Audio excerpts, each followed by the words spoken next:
And now we are honored to have with us a distinguished panel for experts who are at the forefront of transforming assessment practices.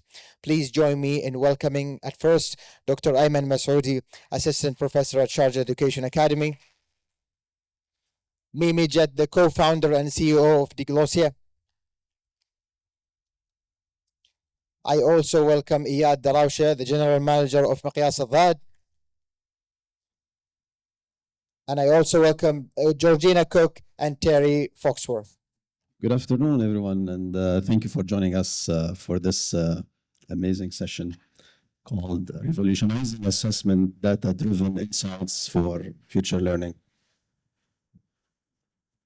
I have with me Jett, co-founder and chief executive officer at Diglossia. And I also have Mr. Eyad Darawsheh from Miqyas Dhad, general manager, and also Georgina Cook from GL Education, Biorenaissance, and also Terry Foxworth from EduLink Plus. You're most welcome. Thank you so much for coming. Mimi, I would like to start with you. In your opinion, how are next generation assessment tools transforming now the evaluation of language proficiency and literacy in diverse classroom settings? Thank you. Thank you for inviting me to this. It's quite an honor to be here. I think I'd like to tell about the most impactful assessment program I've ever dealt with. This is working with Jordan, UNICEF. We started in 2020, and through the Ministry of Education in Jordan and UNICEF, we did a massive screening and placement program to see basically where the students were performing. From that pilot, we developed our methodology, really changed the approach to do a very quick screening based on oral reading fluency, the proficiency that students could bring to the table. We started basically with grade 5 and went all the way to adult. And what we were able to do is screen the students. We gave them a passage to read. If they could read at 35 words per minute, which is the third grade level, then they were given a comprehension test. And if they could answer the comprehension test at 51% or better, they went right into the mainstream. But if they failed at the fluency test, they went immediately into reading recovery. If they passed the fluency but failed the comprehension test, they went into the amber level and then were placed into reading recovery. The reading recovery program was built by UNICEF and designed. The curriculum and framework were designed by Cambridge University. Diglossia built all the assessments. Through this program, we were able to deliver a very effective assessment on mobile devices that were not necessarily connected to the internet.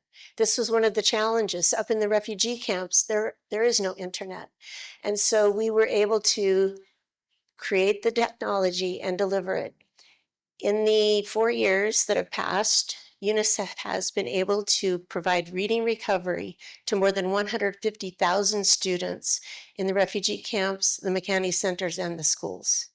It was a very innovative approach using new technology, but also tried and true methodology and process. So bridging innovation, creativity with assessment. Exactly. Thank you so much. Mr. Eyad, how do you think cutting-edge assessment models align with education and global best practices today? Thank you very much. It's been an honor to be here. Let me flip the question, and I'll ask a question, and I say, what can't traditional assessment give us? Because for me, and I'm calling them smarter assessments, 3 areas that we are all as educators always and policymakers focus on. Number 1 is how can we come to a stage where we can precisely or precise skill measurement. The second one is the real-time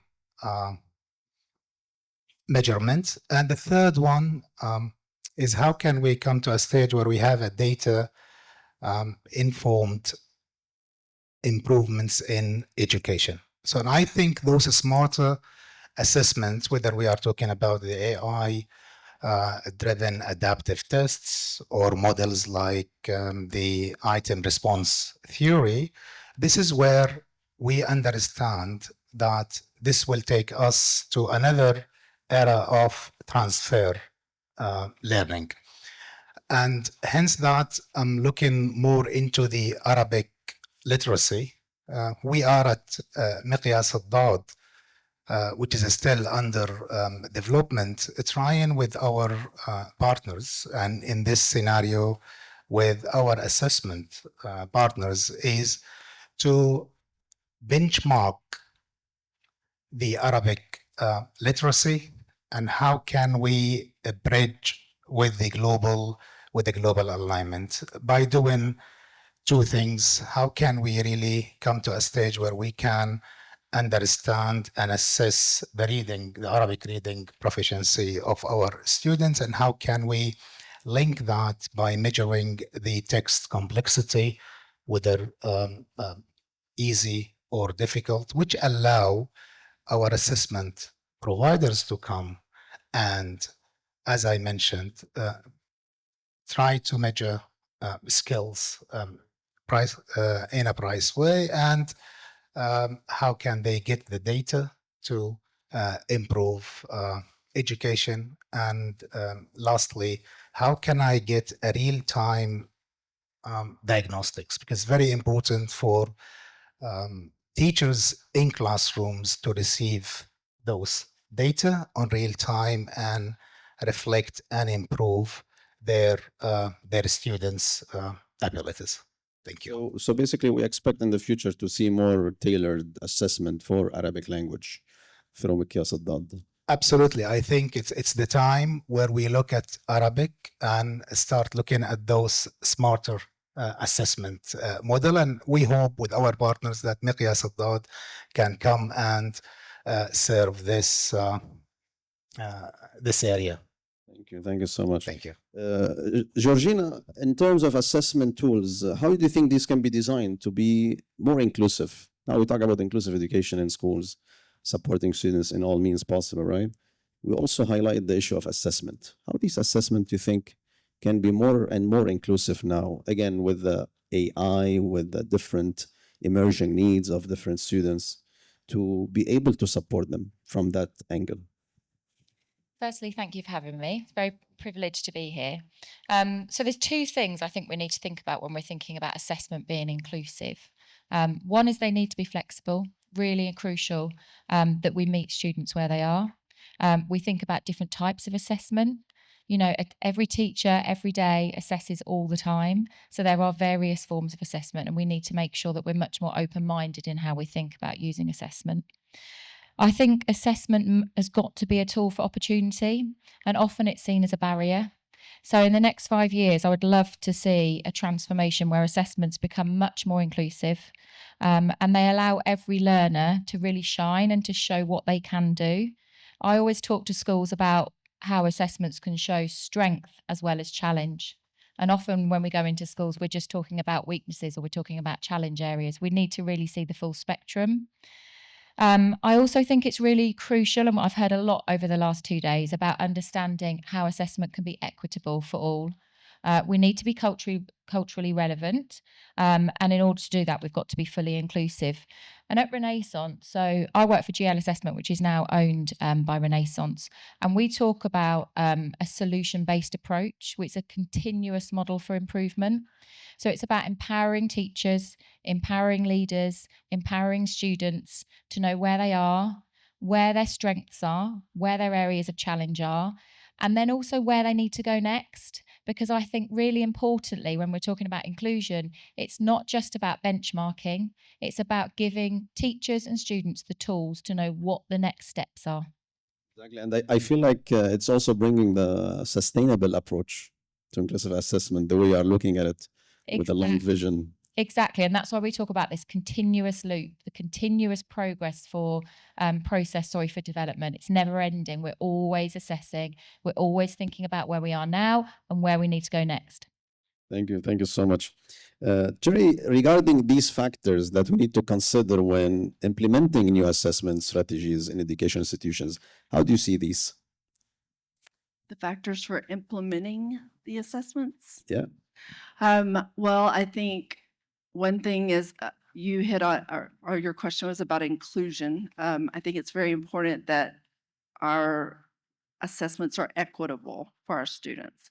And I think it's important that they're adaptable, that way we're differentiating for our students and challenging the ones that are ready for a little more challenge and still helping the ones that are not quite there, that we are testing them, but getting good results that we can push them further.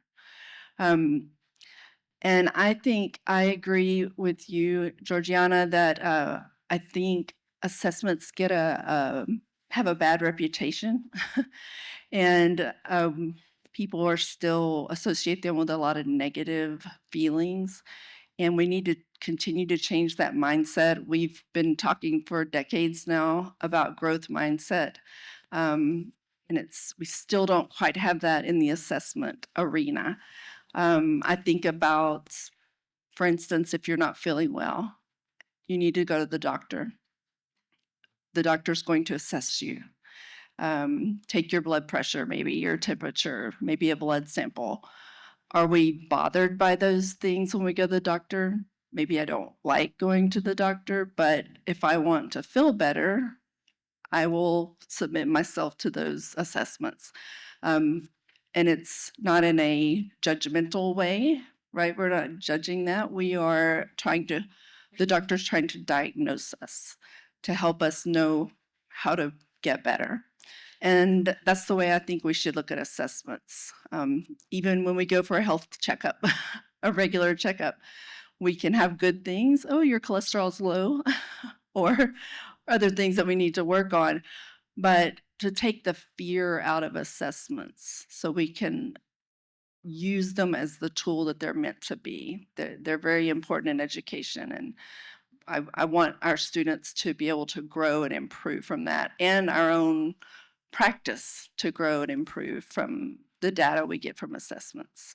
Which makes total sense, because what you are trying also probably to say regarding the discourses need to be changed about assessment, because the way how students feel, as you said, about assessment, having that kind of fear. So it also depends on what kind of conversation take place within our institutions, right, about assessment. So changing the mindset or shifting how people think, whether teachers, parents, and students, will probably help us to move in a better way towards assessment. Thank you. So go back to you, Mimi, regarding the role that you think data now driven insights play in personalizing learning experience. We talk a lot about data now. Students' data in terms of grades, assessment, reflections, perceptions. So all this kind of data that we collect from students, how do you think they can play a role in personalizing the learning experience of students? I'm so glad you asked me that question, because this is the thing I'm most excited about. Diglossia has been extremely fortunate to partner with AWS, Amazon Web Services, who are our hosting partner, but they also provide to us engineering talent. And we have been working through different proofs of concept and finding out what is possible as far as assessment development, the back end development, the analysis. What happened recently was we took some of our grade level standards assessment reports, it's very well structured data, but it's 40 or 50 data points per student. I can guarantee you that not too many teachers really go through those spreadsheets and absorb the data. But what we found was that through AI, we can analyze those reports, create plans for the teachers, break the students up into cohorts based on the skills gaps that they have. We can identify resources and tasks and different ways to assess what the students are doing to provide evidence of learning. This is so exciting because for the first time, teachers can really move toward formative assessment. As Georgiana was saying, it's the most important thing. It is the daily feedback loop that really helps students to grow. So through an AI-assisted engine with very well-structured data, it's possible right now. Thank you so much. Mr. Eyad, we move this to the institutions now. What practices you think institutions can adopt today to leverage assessment tools and better inform teaching strategies? And let's agree that assessment comes in different forms, right? It's not always a test where students should sit and answer some questions. And this is really very important, is the way we are looking at the assessment should be in different ways. It could be a project-based, it could be applications, because at the end of the day, you are assessing a skill or a knowledge, and you want to see your students applying this in real time, right? In the real life. And this is where it's really very, very important. But on the other side, sometimes I feel that we ask our teachers more than what they can do. And sometimes we put them under the pressure that the main scenario that I will assess you, it's based on the performance of your students.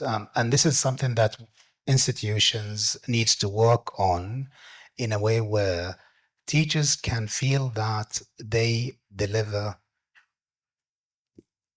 knowledge that should be used in real life. It's not about if my students gets all 90s or A's, this means that I am a good teacher.